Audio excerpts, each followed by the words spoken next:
we're going to talk about how this is something that I have talked about recently about the kind of crossroads which this nation faces.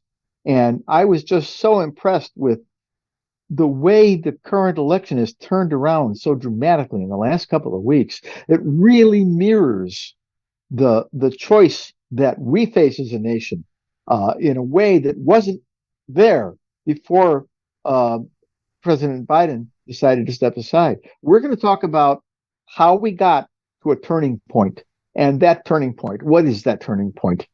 The turning point. We could go to the making her great again direction, or we could move ahead. And in my view, the recent change in the current election really mirrors that choice so perfectly. And of course, we always have to call to action.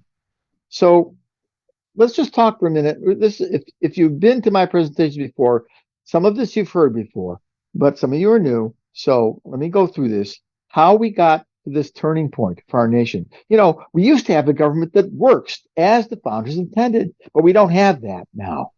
And I'll explain why. And the fact that our government just does not work the way it's supposed to has really impacted our politics. Um, Come on, why don't you just move screen? Here we go. So we used to have a government where Congress passes our laws and the administration implements the laws that Congress passes. And the judiciary keeps it fair and consistent with the Constitution. And that worked pretty well. I mean, there was some ups and downs. We had a civil war, but we got past that and went back to having a Congress that worked. Um, we had a Great Depression, and through that, even through that, we still had a Congress that worked. But that's not where we are now. It worked after the Civil War. After the Civil War, we made changes to our Constitution through our Congress that helped rectify the problems that brought us to Civil War. During the Depression, administration, Congress, and even the judiciary were involved in implementing policies that helped our nation. It wasn't easy. There's a lot of contentious debates, but we got it done. And even as recently as the Johnson administration, Congress was able to pass legislation improving voting rights, improving economic security for retirees. Our government was working for decades. It's not working now. You can go as far back as the 1990s when party polarization, the erosion of bipartisan cooperation became pronounced. It got worse in 2010 when congressional productivity measured by the number of major laws passed went down badly. The 2015-2016 Congress was very unproductive. Only 329 bills passed, which is one of the lowest numbers since 1970. And the current Congress has showed extreme levels of dysfunction. Republican-led House passed only 27 bills that became law, despite holding 724 votes. And this is more voting and less lawmaking than any other time in the last decade. Our Congress really is not working at this point. We see deepening ideological divisions, very stark polarization.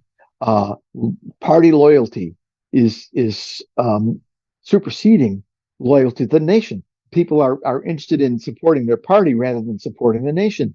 We see Brinksman-like tactics, hostage taking. We won't vote for this unless you give us that, and that is not something else I can agree to. There's very little bipartisan cooperation. The filibuster is out of control. The fact that we have a very narrow majority in the House, which reflects a narrow majority in the country, makes it very difficult for Congress to pass legislation. And this is primarily due to gerrymandering.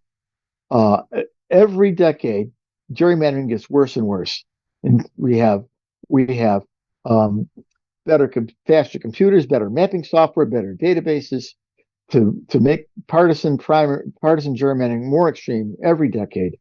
And the trouble with that is that when you have a low turnout, we all know that primaries are low turnout. Partisan primaries, they're controlled by the extreme elements of the party. The extreme right can primary somebody and kick them out if they don't like what they did and put somebody else on the ballot. The left can do the same thing. And when you get one of these safe districts that's been gerrymandered to the point where one side's going to win in the general election, that means the primary voters are the persons that can choose an extreme candidate if they want to, because they know the extreme candidate's going to win. And then you get in a general election, and there's nobody there but extreme candidates, and extreme candidates end up in the House.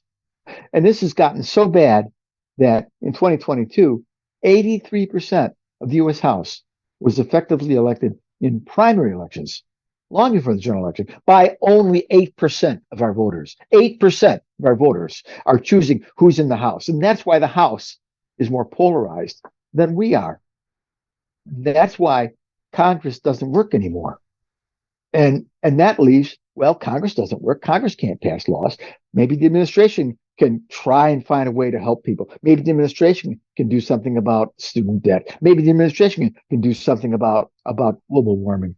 But that turns into whipsawing, because when the administration got the other, first you got Republicans, then you got Democrats, then you got Republicans again, and policies go back and forth.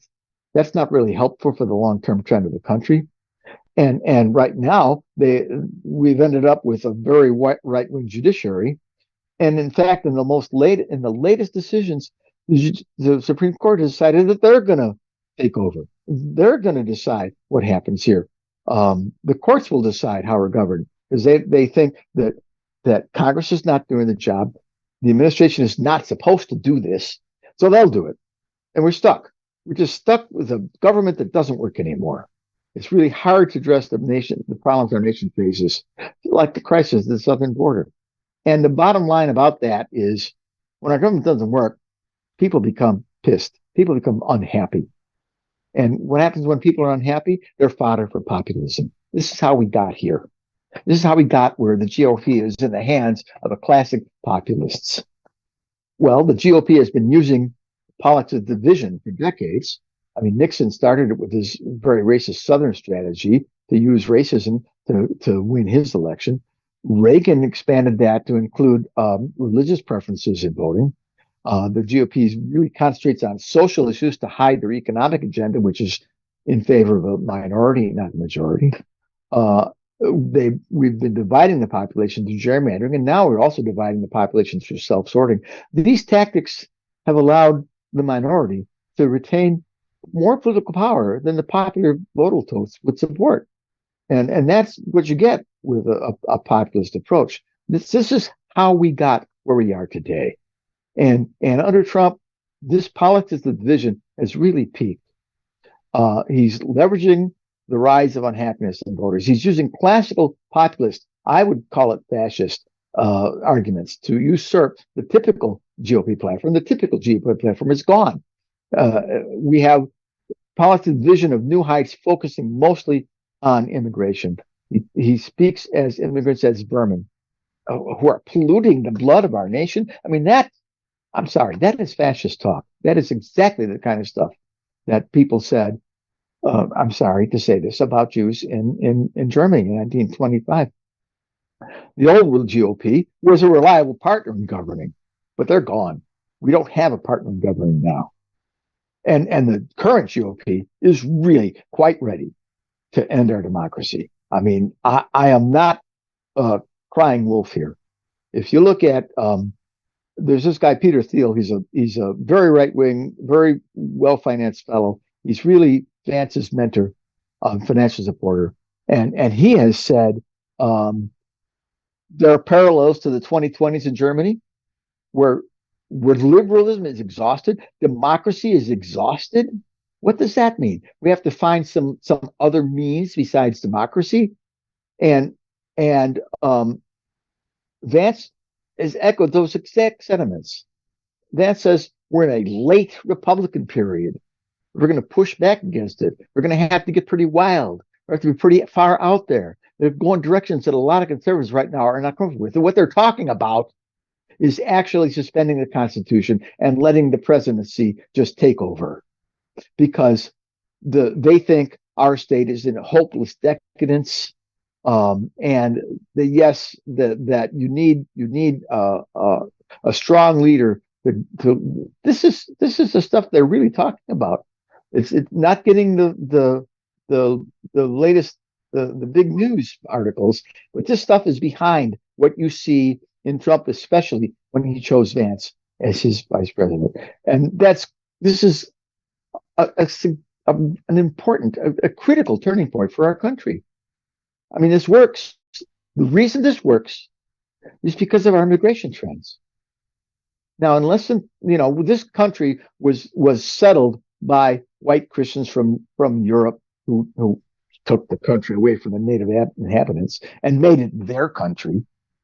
But within the next 20 years, the white Christian settlers from Europe and their descendants are going to become a minority. That's just where our demographics are going.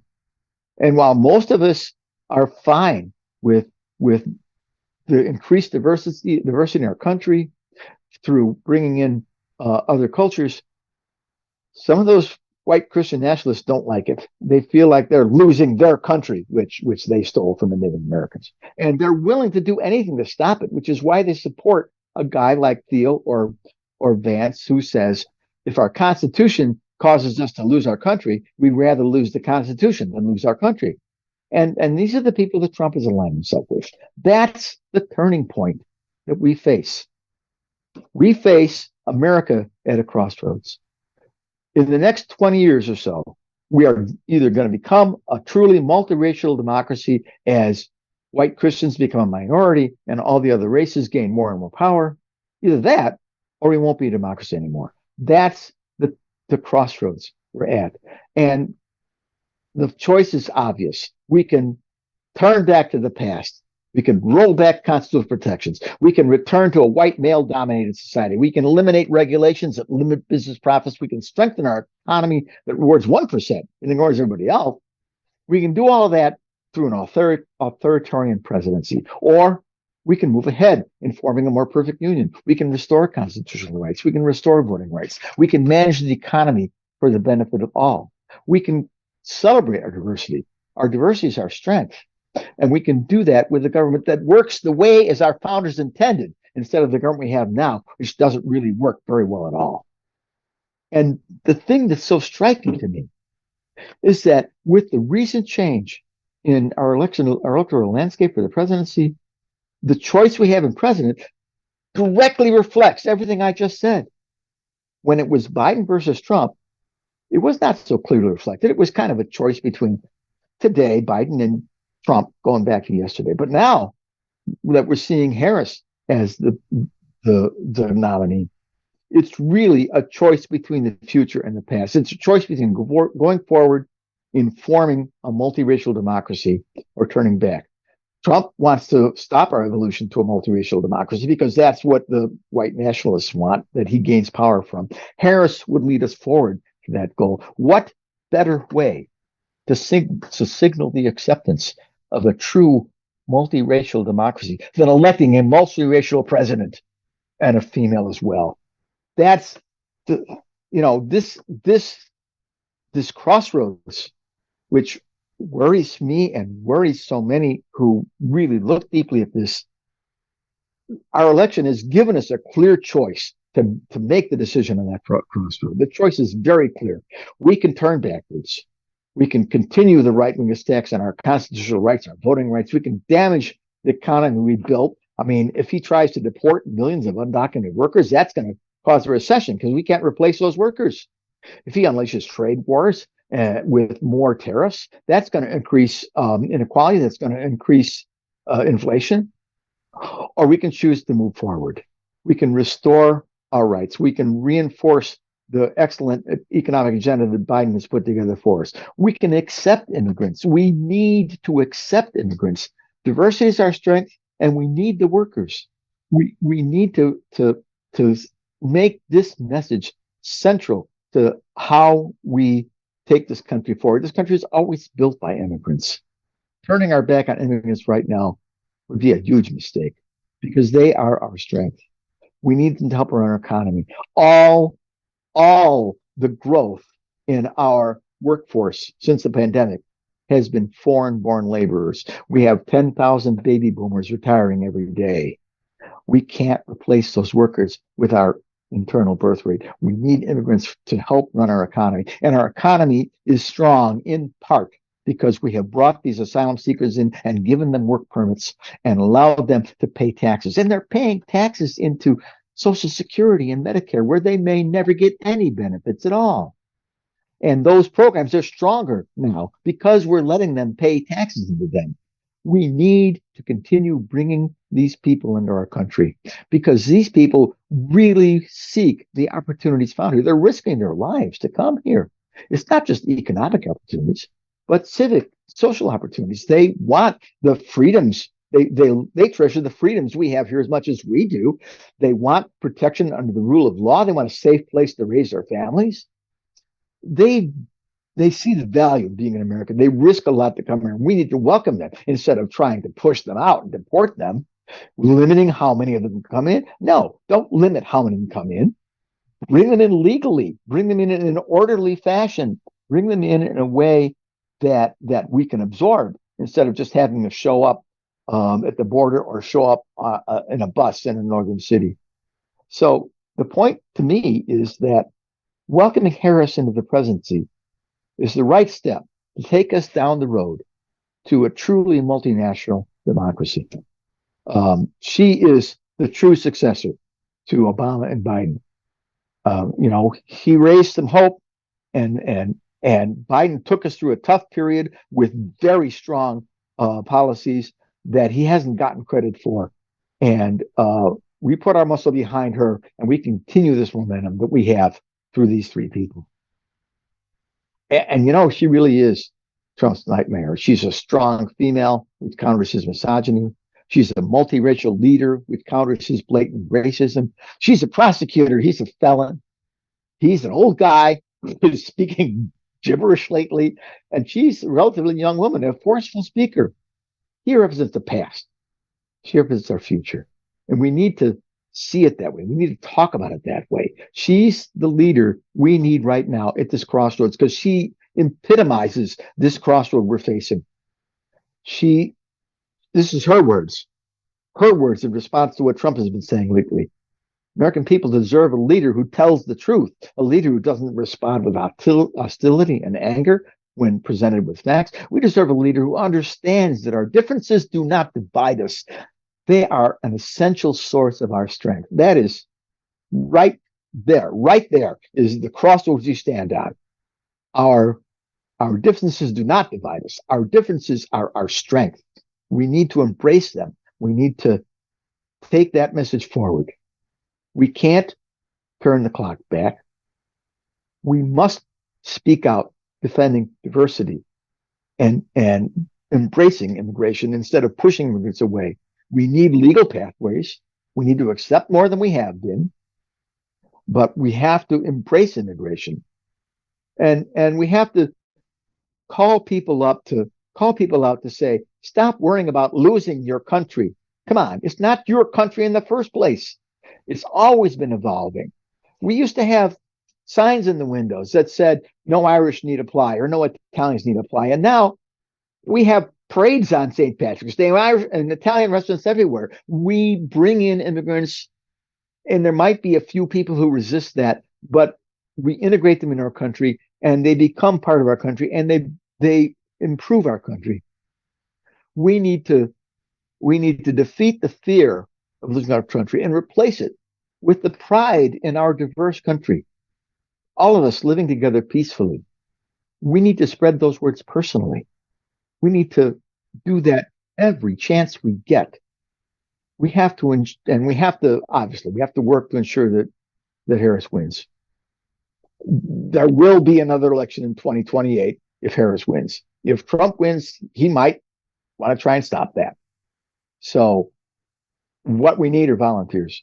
I mean, we've got a lot of volunteers coming out, but anybody here who wants to get involved, get in touch with Bill, and he'll get you where you need to be. Because what we need we need money. We need more than money. We need people. We need people on the ground. We need people doing canvassing. We need people writing postcards. We need people reaching out to people, because one person reaches to another. That is how we make a connection that lasts. And that's the presentation. We have all kinds of time for discussion. I hope there are plenty of comments and questions that we can go through. But that's what I've got to say to you today.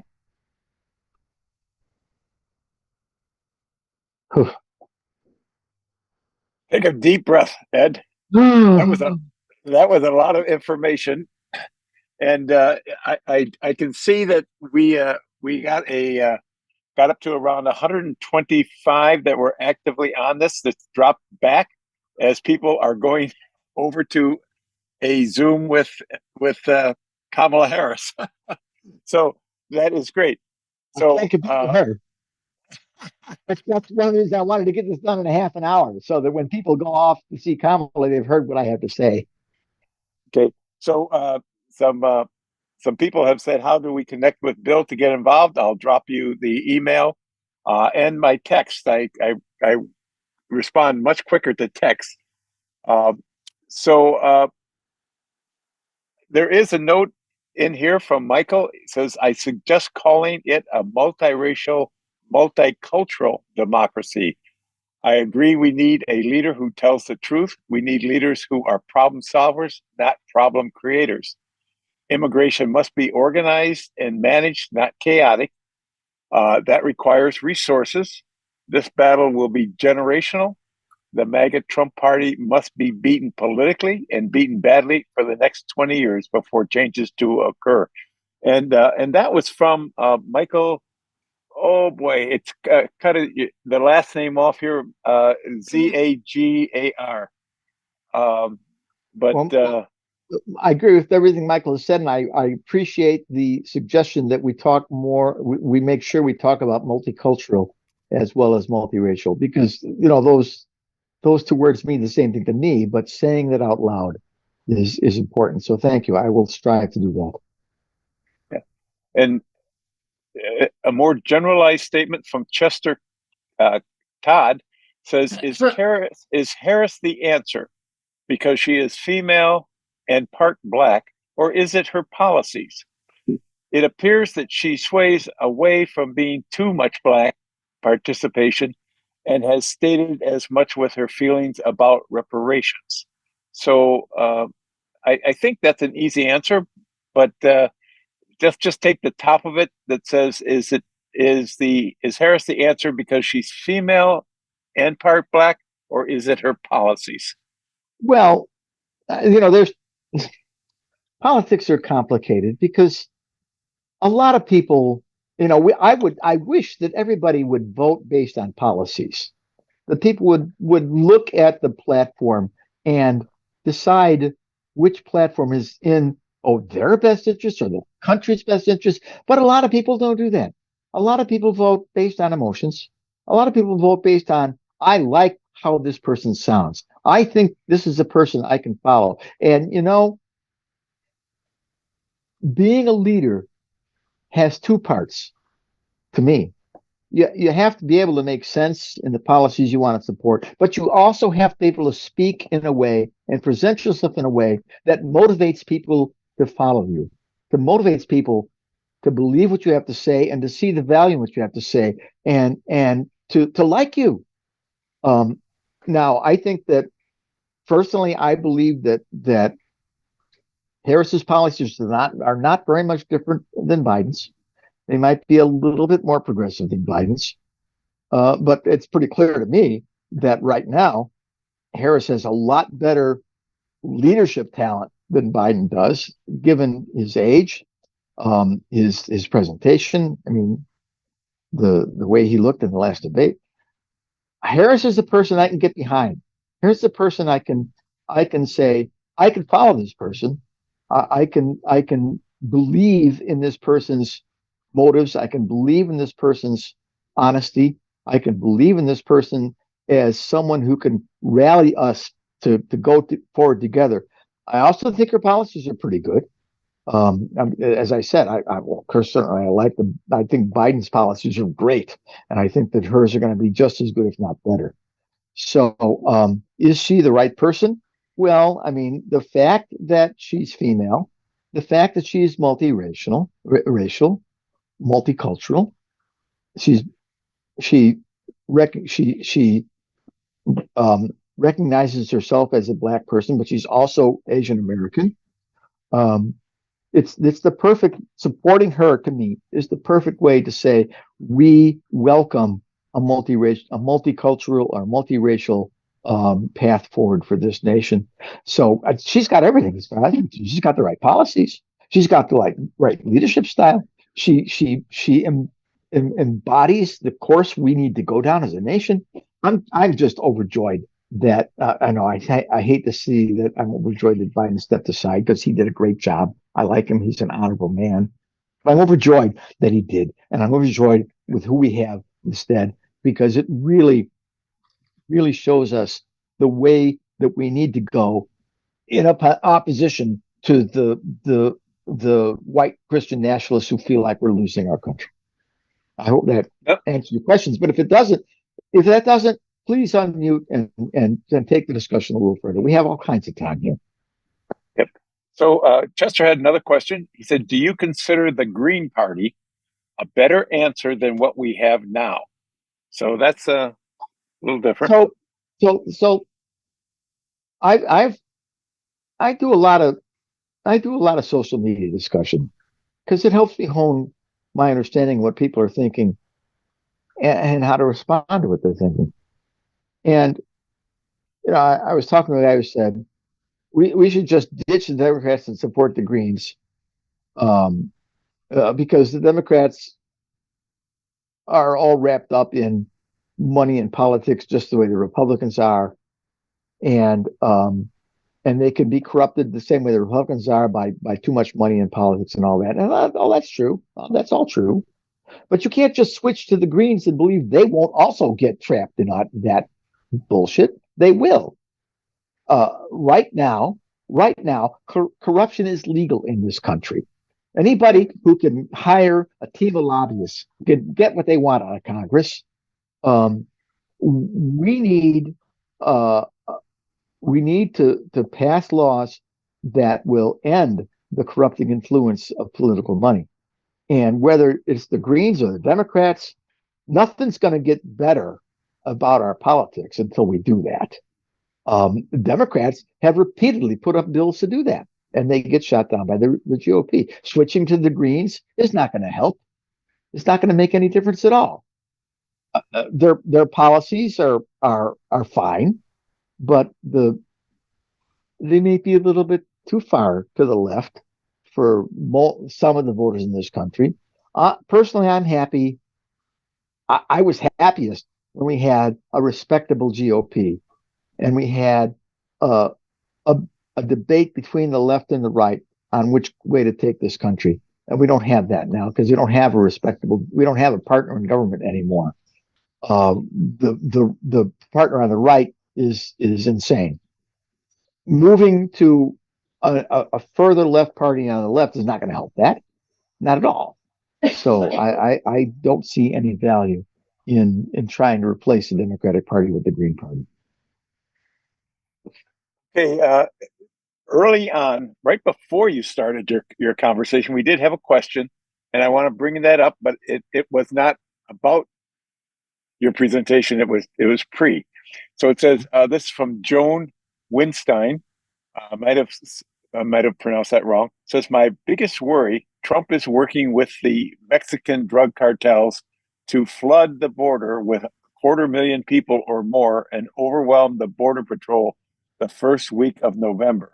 How can we be reassured that Biden and Harris are prepared for this kind of chaotic eventuality? Wow. Yeah. And I'll let Ed handle that one. Thank you very much, Bill. I kind of find that hard to believe. I know that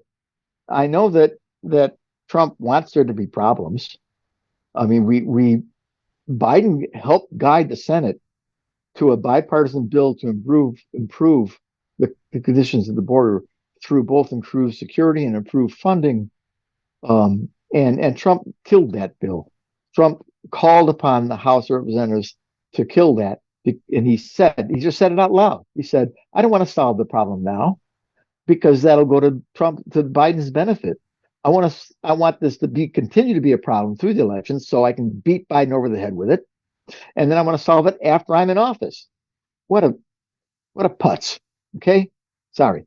But anyway, um, I find it hard to believe that he's in touch with drug cartels. Really? Would drug cartels want to be talking to him? And that he's lining up people to storm the border in October or something. It sounds like a conspiracy theory to me. I'm sorry. I find that hard to believe.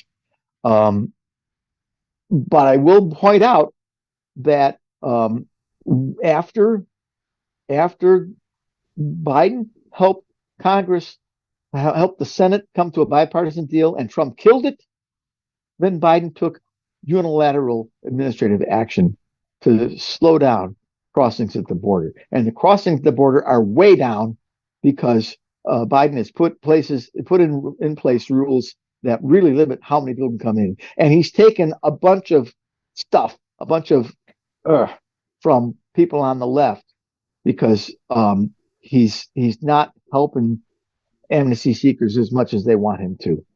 Um, we have to I think we have to applaud Biden for taking a middle of the road approach there to say, I can't get Congress to solve this. I'm going to slow it down. And if I take some political heat from it, I will. And that's probably part of one of the reasons people were unhappy with him, and he decided to step down. So yeah, go ahead. Chester's got his hand up. Why don't we see what Chester's got to say here? Okay, Chester. Oh, can you hear me? Yeah. Yes. Okay. And I'm back to a different with the situation with the Harris. I think it was last week I was listening to an interview that she had with a young Black commentator pertaining to reparations. And of course, she went through the Jim Crow thing and all of that. But she has to remember she's not ADOS, number one. But It's not what? African descendant of slave. Yeah, right. And so her understanding of what those of us who come from that lineage feel and is suspect. At the end of the interview, she said, am I going, and I can't verbatim, but it was similar to, am I going to do something that would benefit Blacks only? No. My thoughts immediately went, with all the contributions that Blacks have made to this society, can't we get one win? And we didn't get the win under Obama. And I would certainly expect if we want to say Black female, to consider the stress and everything that we went through and are still going through. Now, and I think I'll leave it at that. But and of course, I am running on the Green Party ticket, but still, I want to recognize everyone in the race. Well, I appreciate your comments, sir. I mean, I do agree with you that I'm not sure what kind of reparations are appropriate, but I do agree with you that the descendants of Black slaves have not been made whole in our society. I see some municipalities trying to do monetary reparations. I expect there are probably other kinds of affirmative actions that we should be taking. You know as well as I do that the GOP uh, um, has salted the judiciary with people that are not in support of affirmative action or reparations or anything like that. It's a difficult situation. We need to find our way forward in a politically acceptable way that we will vote for. I think that we're way better off electing Harris than electing Trump. And I think it's going to take a while for us to figure out how to fully make your community whole, with respect to all of us. But the Democrats are they want to do it. I see Democrats proposing things that won't fly because they want to find a way to make it happen. I see people doing things that maybe don't work, maybe don't really do the job. But stick with us, and we'll get there someday. We might, we might not get there in my lifetime or yours, sir. But at least we're making progress, and that's the best I can offer you right now, sir. But yeah, I agree that Harris has got to say the things she's got to say to get elected, because going too far in some directions will just kill her chance of being elected. Then we'll end up with Trump, and that's worse. But if I may say, does that mean then she should ignore the black populace in order to get elected? Now, if you look at her, so far, most TV spots show her surrounded by whites. She had an opportunity to also put a qualified black as her VP choice. Now, as you said, we have to play the game. She has to play the game. But if you have to play the game, then to me, you're not honest. And so, so what's more important, being honest or winning? We got to win. Being honest to me. Oh, no. If we don't win, we don't get to do anything. Well, so I agree with you on that, but I run my campaign on truth. I couldn't stand in front of a group of black people and lie to them. Well, I couldn't do that. Let's too white. Even I don't want to be racist or bigoted, but I want the type of politician in front of me who brings me the truth. And let's see what she does with the rest of her cabinet.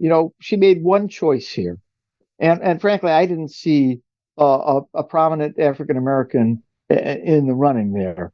But she's got to put a cabinet together, and I expect that she will be choosing people of different races in her cabinet: Black, Asian, Hispanic. If I were her, I would build a multicultural cabinet. Frankly, I think she should be kind of touting her cabinet choices during the convention if she wants to continue the spin she's got going with people. Well, anyway, thank you for your comments, and we have to see what she's going to do going forward. But most important is that we win. We can't help anybody if we don't win. Let's do what we got to do to win. Ellery's got his hand up. Ellery, what do you got on your mind? Yeah, well, it's been reported that the Republicans have been putting election deniers in as officials in election offices, as superintendent, and the concern there is these people are simply going to refuse. All it takes is one county in a state to refuse to certify their vote, and the whole state won't be certified. And I'm really concerned about that. I mean, we can put all our energy into winning the election, but if the states won't certify, if Harris wins in a state and that state refuses to certify the election for her, then we have a problem. And if it persists, the election goes to the House, and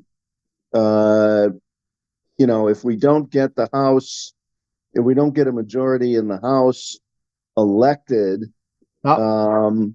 since they take office before the president, before the certification is complete, sure, we could have a problem. I've had a lot of discussions in this area. First of all, let me clarify the situation about what happens if the election does go to the House. If the election does go to the House, every state delegation gets one vote. And there are more red states than blue states. If it goes to the House, Trump wins, period. So we got to make sure it doesn't go to the House. But then the second thing to think about is what takes it to the House. What takes it to the House is if we don't have a majority of the votes cast. So if some state doesn't come through with their vote, that reduces the number of votes cast. Right now, we think everybody reports, you got to have 270. If some state doesn't report, then the number that's a majority goes down. So just because some state doesn't report doesn't necessarily mean we don't get to a majority. But that's all technical details. That's not the important thing. The important thing is that every state has laws that require that the vote be certified in a timely manner. And in the last election, there was a couple of counties where there was a couple of board members who said, "I'm not going to certify this. I don't believe this was true." And the state government and the state judiciary said, "Oh yeah, yes you will. If you don't, we'll replace you with somebody who will." And they did.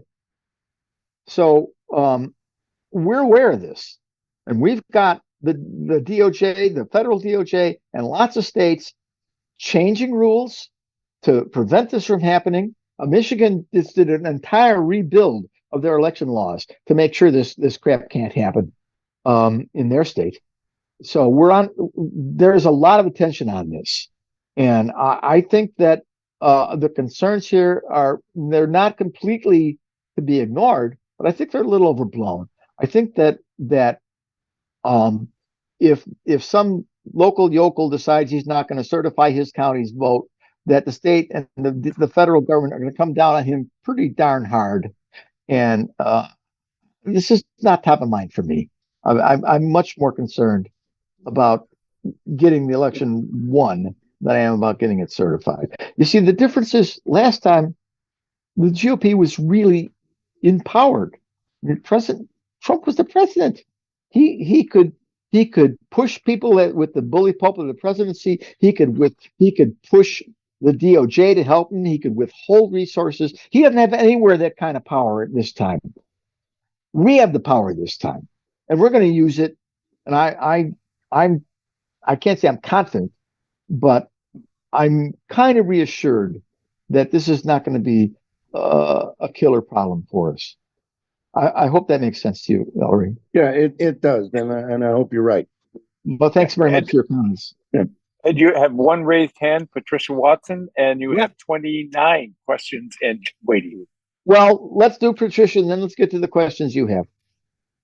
Good evening, all. This is a response to Mr. Chester Todd.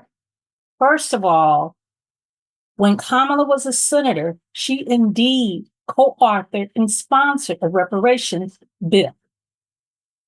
Number two, this thing about being adults.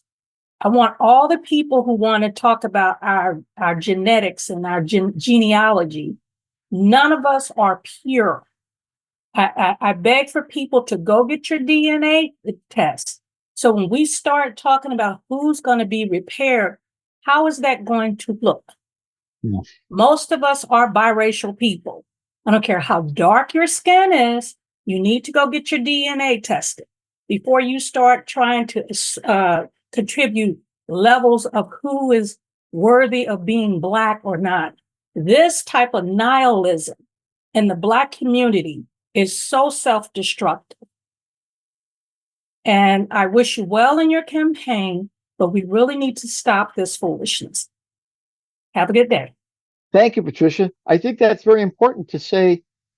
We can't handle making a community whole on an individual basis. If we're going to make communities whole in our country, we have to find a way to do it as a community. We have to find a way to make sure that everybody has the opportunities we have. It's not just Black descendants of slavery that are denied opportunities. There's other people that are denied opportunities. So if we make sure everybody has opportunity and everybody gets an investment, then the Black community is made whole, and so is everybody else. And that's, to me, that's a better way to look at it than to think about what my racial, am I this percent this and this percent that? I don't want to get into that. I mean, I look at my own racial background, and I can't understand a bunch of it. That's not how we want to run our country. We want to run a country where we're all equal. We all have equal opportunities. We all get the same investment. We all have the same opportunity, and we don't waste human capital just because some guy's skin is darker than another, or some person is Hispanic. So, Bill, let's go back on to the questions you have in the chat. So there's more of a comment than a question. Christine Great. says, this is excellent and important information. I'm on board with Harris's policy initiative. Looking forward to her speaking more on the Israel-Gaza situation, which is extremely complicated and heartbreaking. Thanks for putting this together and having honest discussions. Jody says, I'm concerned Kama is a little far to the left. I'm concerned his policies will be too far for independents and Republicans that are disgusted with Trump. What do you think? Well, gee, I don't think her policies are very much further left than Biden's. And you know, when you look at the range of policies that could exist, the progressive side of the Democratic Party is not socialist. It's not communist. It's not. Look, the point is this: the extreme left of the Democratic Party is nowhere near as extreme as the extreme right of the GOP. The GOP is standing out there saying, we're ready to get rid of the Constitution so that we can avoid becoming a multinational, multiracial democracy. That is so far on the right that concerns about the Democrats being a little too far on the left, you're just ridiculous as far as I'm concerned. You see European nations where the left is way further left than our progressive Democrats are. So I personally, I find Biden's policies as being just fine. And I think that going a little further left than that is fine. But now getting back to the reality of what makes sense to the voters in our country, yeah, I can see that a lot of voters in our country kind of feel like the right is not extreme, which they are, and the left is extreme, which they aren't. And I think we need to make that case. We need to make that case that providing health care to our citizens, providing public education to our citizens, providing you want to support families, provide child support to families, give them a tax credit for their kids. You want to do some of the things that Vance is talking about, do it through policies that the left supports and the right shoots down. We can make the argument that that the left's policies are not absurd. I have a friend who's got a place in Mississippi, and I go down there every year and I talk to people down there, and I say to them, they're all Christians, and I say to them, do you understand that Jesus preached to heal the sick and clothe the naked and feed the hungry, and that's what the Democratic policies do? And they say, well, shit, I guess so, but I still can't vote for a Democrat. We need to make this case. We need to talk to our friends and our neighbors and our family and make the case that these things that they think are too far left aren't. They're not. They're what we need to do in this country. You want to be a Christian, then do the things that Christ asked you to do. You want to build a better society, then make an investment in our population. The policies of the left are not extreme. Even the most progressive policies in this country are not extreme. And we need to make that case when we talk to our friends. And we have Paul Safran says elections may be more about the person than the policies. Only a minority of people explore deeply enough to know a candidate's policies, unless that person is strictly a one-issue candidate. But that was just a comment. And then Cheryl says, and you can pat yourself on the back, Ed. Brilliant information and commentary. Thank you very much, Ed. Mary Ann says, I was listening to Heather Cox Richardson this morning. She says the way we defeat the Christian authoritarians is with joy. That the authoritarian government is joy defeating their fear. Okay. Let me say something about that. Let me say something about that very thing. Okay. I agree with that if you think about the joy as the joy of embracing the diversity in our country. Think about what Kamala said. Our diversity is our strength. We should be joyful about it. We should embrace these people who risk their lives to come here. We should say, thank you for coming here. Here's a job. Help us build this country. Pay some taxes, will you? It's joyful to accept these people into our country. We can't be afraid of them. And anybody who is afraid of them, we have to say to him, what are you afraid of? What are you, a child? You're afraid of something new and different? You can only hide in what you like. Don't you understand that there's more to the world than what you know, and we can't be afraid of it. We have to embrace it. And to me, that can be joyful. So I appreciate that viewpoint. So Mary Ann finished that comment with that, and a lot of hard work will get us there, and Kamala surely brings the joy. So that is great. Cheryl Cassidy says that, oh, never mind. It was an answer to somebody else. Michael says, so many voters are single issues, they will burn the country down over abortion. That is interesting. Any comments there? Well, burn the country down over abortion. So yes, I mean, one of the things that the folks on the right do that the folks on the left don't is that they focus on one issue and they con people into voting for them on that one issue, even though a whole bunch of other stuff is against the interests of the person who's voting for them. And what can we do? What can we do? We can educate them. We can point out to them, number one, that abortion should be a matter between a woman and her husband and her doctor, instead of you and me and everybody else getting into their business on that stuff. And number two, that there are so many other issues. You know, when an earlier guy said, most people vote on personality, they vote on who they like, they don't think about the issues. It's up to us to educate people about the issues. We can't just let people say, oh, I won't vote for a black lady. I'll vote for a white guy no matter how bad he is. I can't vote for a black lady. You have to talk to him. You have to say, but what about the fact that the white guy tried to overthrow our democracy the last time he was in office? I mean, that doesn't matter to you. What about the fact that the black lady is here for the right of women to have control over their own body? Do you want your daughter or your wife not to have control over your own body? We need to take these policies to the fore. We need to not let people vote stupidly. We have to help them vote smartly. So there's some commentaries here back and forth. I will skip over those. I think they answered their own questions.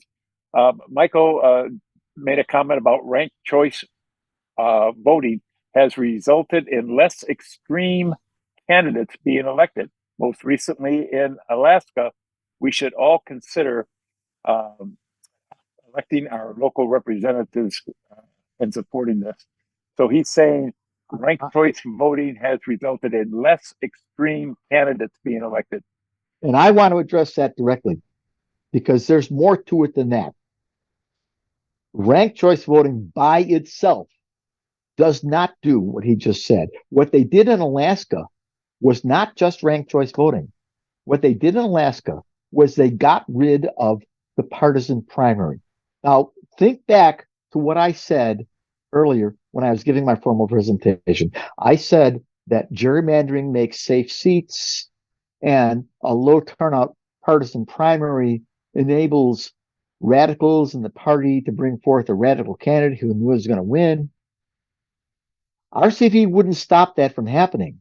What Alaska did was they got rid of the partisan primary. That is how you stop these radical candidates from getting elected. When you get rid of the partisan primary, you replace it with a nonpartisan primary where all the candidates are in there once all together, and anybody can vote, whether you're a party member or not. And the real trick, now California does this, but they just take the top two, which means you get two Democrats running against each other. And that's no good. The real trick is when you have this nonpartisan primary, you take 4 or 5 candidates out of the partisan primary, the nonpartisan primary. When you take 4 or 5 candidates out of the nonpartisan primary, you're going to get those radical candidates like Sarah Palin, but you're going to get some other candidates, more moderate candidates as well. That gets moderate candidates into the general election. And when moderate candidates get into the general election, they win. So the general election was RCV. That's not the secret sauce. It's not. The secret sauce is the nonpartisan primary taking 4 or 5 into the general. This is called final 5 voting. Anybody who wants to help us solve the polarization in our legislatures needs to Google final 5 voting and then talk to your legislators about it, because every state should do this. We can't easily end gerrymandering nationally, but any state can choose to end their partisan primaries the way Alaska did. And when you do that, then you will start to get moderate legislators instead of radical legislators who can't compromise. So RCV is good. I like RCV, but it's not the thing that brings forth moderate candidates. The final 5 voting is with a nonpartisan primary, bringing 4 to 5 into the general election. I'm glad you brought that up. I want to spread that gospel. Yeah, so a lot of back and forth about the person who brought up the Green Party, and I think they're having their own discussion. Let them. I think there's a comment here from David Rosenthal. It says we need to face some reality that the challenge of the Democratic Party is that we are diverse. No one group can make demands for a group of people. I'm trying to find ones that actually have a question. Hey, Bill Magnet's got her hand up. Oh, okay. Jim is on. Jim, Yeah, Jim, I'm the quiet one. One thing which we have to educate people to understand that the trickle-down economics introduced by Reagan, it is nothing but a trick to give, advantages to the high earners. Sure. And it doesn't work. Trickle-up economics has a better chance of helping people. And trickle up. Well, when I talk about speaking to people who seem to be single issue voters, they say, I'm going to vote the GOP because of abortion. I think abortion is murder. So I would come back to them saying other things. First of all, as I said, we think it's more of a decision that the woman has with her family and her doctor. But look at all the other things that party is pushing on you. The trickle-down economics is something that they're tricking you into voting for with the abortion issue, and that thing is not in your interest. That thing, trickle-down economics, is causing an enormous gap in economic equality. A guy like Musk or Bezos has enormous wealth, ginormous wealth, and what do we have? We have peanuts. And they're tricking you into accepting that by flashing a shiny object of abortion or immigration in front of your eyes. Don't be deceived by that. Look at these other issues. Look at economic issues. Look at the tax rates. The fact that Bezos or Musk pays a lower tax rate than you or I do is just ridiculous. So we need to say those things to our friends, our families, our associates. Thank you for bringing that up, Magda. So Celeste says, seeing the difference in campaign funding between Harris and Trump has been revealing, I think she meant. And in fact, I heard this morning that with Walt's addition, they collected $30 million yesterday. So that's on top of all the money that was brought in. Salon says Kamala was a prosecutor, was criticized in 2020 for not being left enough. And a bunch of replies on that. Jim, are there any more hands that are up?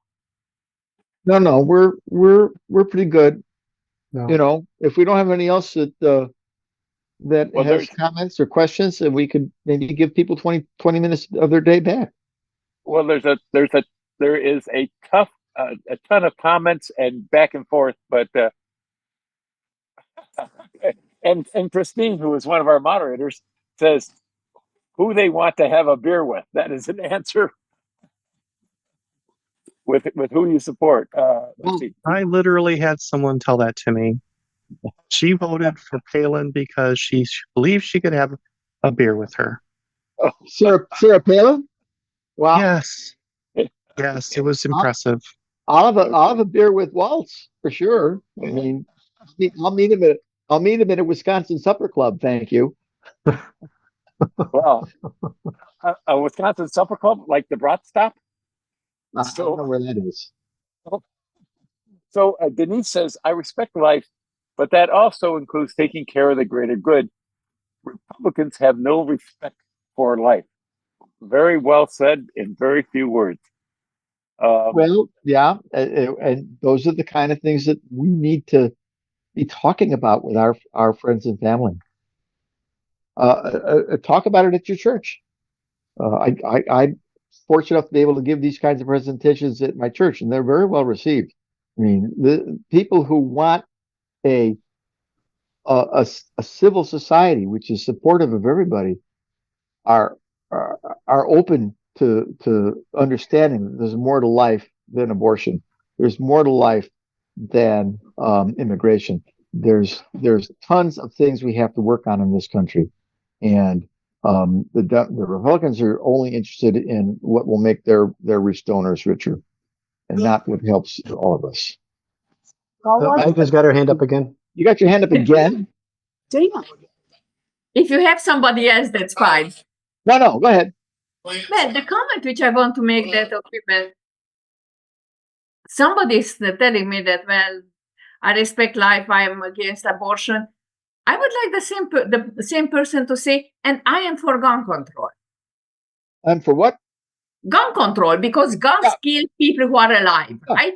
Right. Or I'm for medical help, subsidized childcare, subsidized health care. Yes, yes, absolutely. If you're for, one of Vance's complaints is that we don't have enough families, we don't have enough children. You want more children, you want more families, then support them economically, support them socially. Don't just complain that there are a bunch of childless cat ladies. Do something to help them. And the GOP doesn't do that. The GOP just says, you have to have a child. And once you have a child, you're on your own, and we don't care about you. So our point is, if you want to have a child, we want to help you, but we're not going to try and make you have a child. I mean, that's ridiculous. So we need to say these things to our friends and families. We need to spread the gospel of the Democratic Party. Yeah, Harris had a great speech this afternoon up in Wisconsin. She actually talked about issues. She talked about that Trump wants to repeal the Affordable Care Act. They want to take away school lunches. So she talked about issues. What I really wanted to say was, when I was out canvassing this last weekend, yep, the lack of understanding of how our government works, people that actually answer the door, is incredible. Mm-hmm. For example, I was canvassing for a state representative. And the only concern that this person had was the border. And no matter how many times I said a state representative can't do anything about the border, his answer was, I don't care. I can't vote for a Democrat. So, I mean, that's the kind of thing I think we're facing. Yeah. So, Chester, what's on your mind right now? Jim, I can appreciate you watching her in Wisconsin, because I live in the second worst city in the United States for Black residency, which is Racine, Wisconsin. Wisconsin is also the worst state for Black residency. My question would be, although I can respect the fact that she has to garner votes, but have you ever heard of the 53206 zip code? It lies in Milwaukee. It's in one of the most devastated areas in the state of Wisconsin, and probably in the country. She has never made any effort, and no Democrat running for a national office have ever went to talk to those people. It's completely Black. You got to remember that Milwaukee is the number one most segregated, residentially segregated community in the nation. My question is, if she is that much pro-Black, why wouldn't she go to the areas that are suffering the most? That requires her. She's got to answer to that. Now, Obama had some way of exciting that base. I remember living in Milwaukee in his second campaign, and I remember and I lived in the area I'm talking about, and I watched drug dealers. I watched single women with 4 and 5 kids rushing to the polling site. But she does not carry that type of excitement in the Black community. Mm-hmm. Now, not in the Black middle class community. Of course, we expect them to drift towards her. Thank you. Yeah, you're welcome. I mean, it is a challenge for her. All right. I'm sure you're right. And we'll have to see what she can do.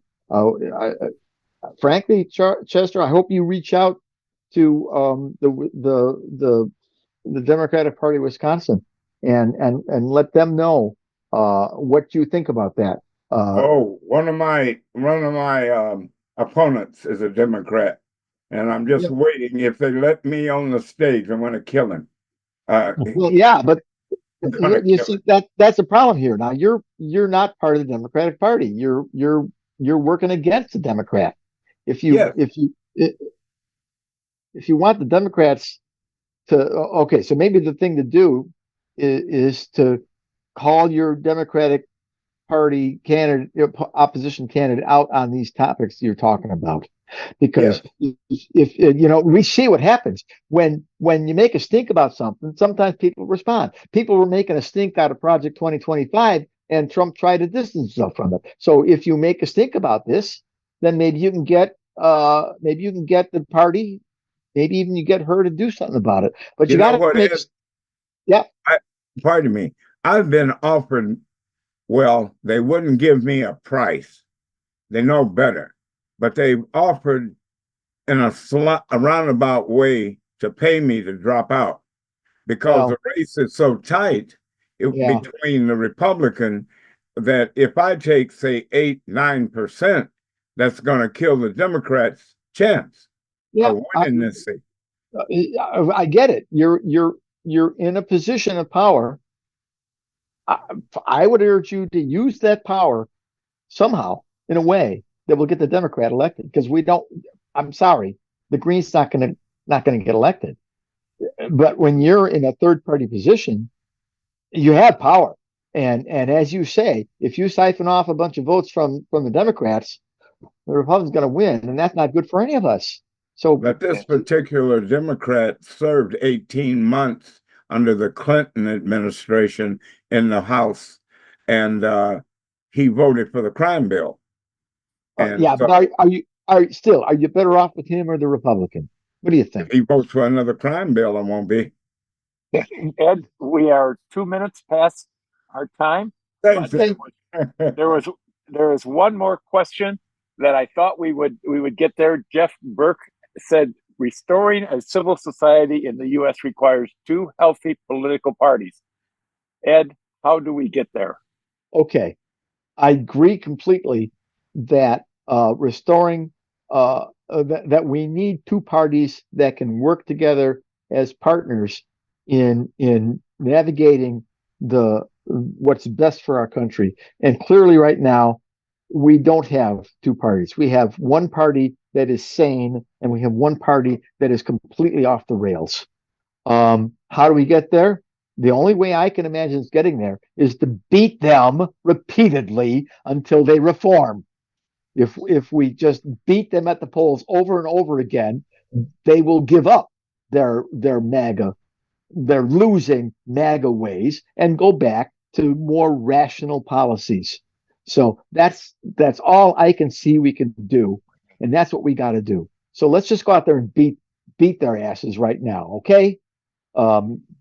Get involved, help us win this, and that's the best we can do. Thanks all for being here today. It was a great turnout. Thank you very much, and thank you for all your comments and your questions. And all those questions help me do this job better. So I appreciate all you guys. Thank you. Thank you, Ed.